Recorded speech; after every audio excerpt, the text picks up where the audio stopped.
अस्सलामु अलैकुम वरहमतुल्लाहि वबरकातुहू। सब्र की मेराज, हज़रत इब्राहीम, हज़रत सारा और हज़रत हाजरा की कहानी। अल्लाह के नबी हज़रत इब्राहीम अलैहिस्सलाम ने अपना सब कुछ अल्लाह की राह में कुर्बान कर दिया। वतन छोड़ा, कौम छोड़ी, आराम व सुकून छोड़ा, लेकिन एक और आजमाइश भी बाकी थी।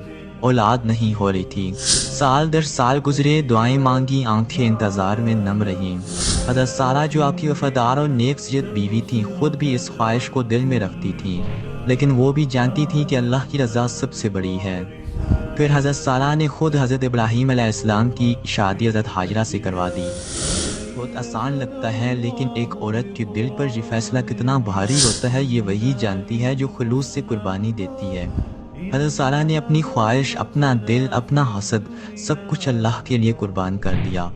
यही होता है सच्चा ईमान, यही होता है अल्लाह की रज़ा पर राज़ी रहना। और फिर अल्लाह ने उनका खुलूस देख लिया।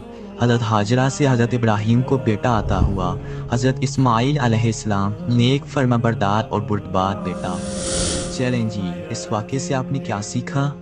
इस वाक़े से हमने सीखा, सब्र सिर्फ रोना नहीं होता, अल्लाह के फ़ैसले पर दिल से राज़ी होना सब्र है। दुआ सिर्फ मांगना नहीं, दूसरों के लिए रास्ता खोलना भी दुआ का दर्जा रखता है।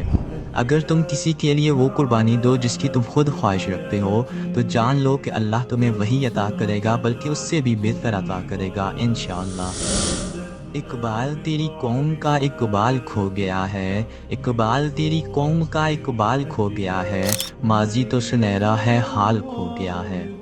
अब तक के लिए सिर्फ इतना ही। इन वाक़यात से जो कुछ भी सीखते हैं उस पर अमल करने की भी पूरी कोशिश किया करें। अल्लाह ने के बान प्यारे साथियों, अपनी दुआओं में याद रखिएगा।